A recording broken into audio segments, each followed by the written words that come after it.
What's up, guys? Here with another update on our drift build. Got the new Coyote Aluminator installed. It's 11-to-1 compression. We got the 2.9 Whipple made it to the top of it. I'm still not finished installing that yet, but it's set down on there for now. Other stuff we've been working on over the weekend is our new Steeda adjustable sway bars and end links.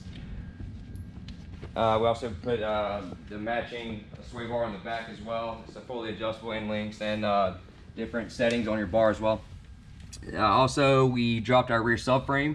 We installed solid subframe bushings and solid diff bushings.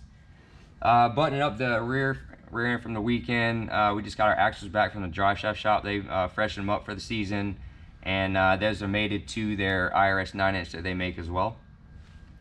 The rest of the night, we're just going to be buttoning up the supercharger system and the pulleys for the charger itself and our accessories. I think that's about it.